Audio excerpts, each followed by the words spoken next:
অনেক অনেক দিন আগে এক দূর দেশের রাজ্যে ছিল এক সুন্দর প্রাসাদ।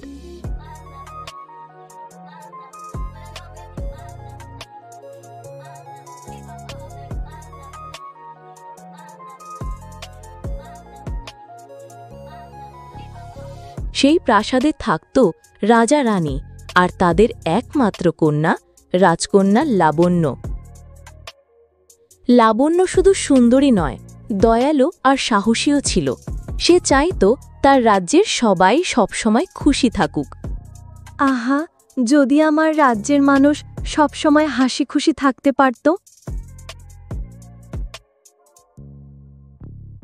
কিন্তু প্রতিদিন রাতে পাশের জাদুর বন থেকে বেরিয়ে আসত এক ভয়ঙ্কর দুষ্ট জাদুকর। তার হাসিতে কাঁপত গ্রাম।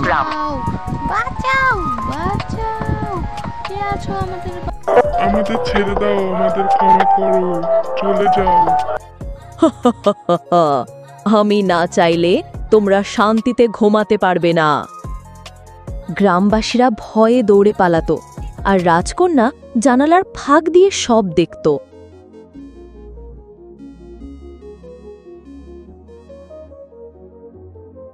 না, আর ভয় নয়, এবার আমি নিজেই এই রহস্যের শেষ করব।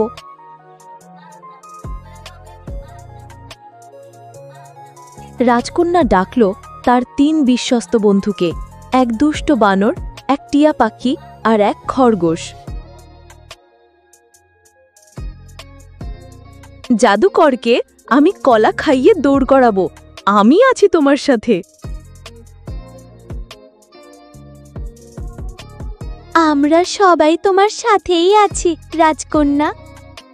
চলো, দেরি না করে জাদুর বনে যাই।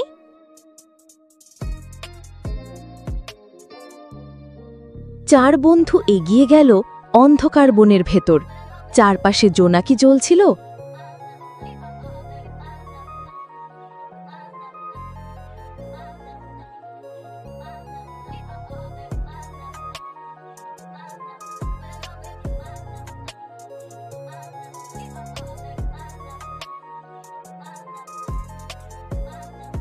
ফুলেরা কথা বলছিল, সাবধান, সামনে অন্ধকার জাদু আছে। হঠাৎ ঝলমলে এক দরজা খুলে গেল। বন্ধুরা বিস্ময়ে তাকিয়ে রইল। ও, এ দরজা কোথায় নিয়ে যাবে? চলো ঢুকে যাই। দরজা পেরিয়ে তারা পৌঁছালো ভয়ঙ্কর এক প্রাসাদে। অন্ধকার, বাদুর আর মশালের আগুনে তাপছে চারপাশ। রাজকন্যা নিজেই আমার ফাঁদে এসেছে। তুমি কেন গ্রামবাসীদের কষ্ট দাও?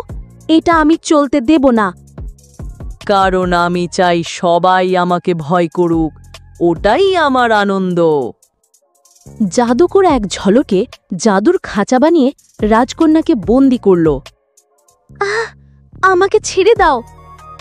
কিন্তু বুদ্ধিমান বানর খাঁচা ভেঙে দিল, ওনাকে মুক্ত করল। বলেছিলাম না, আমাকে ফাঁদে ফেলতে পারবে না। রাজকন্যা লক্ষ্য করল জাদুকরের হাতে এক অদ্ভুত বাঁশি আছে।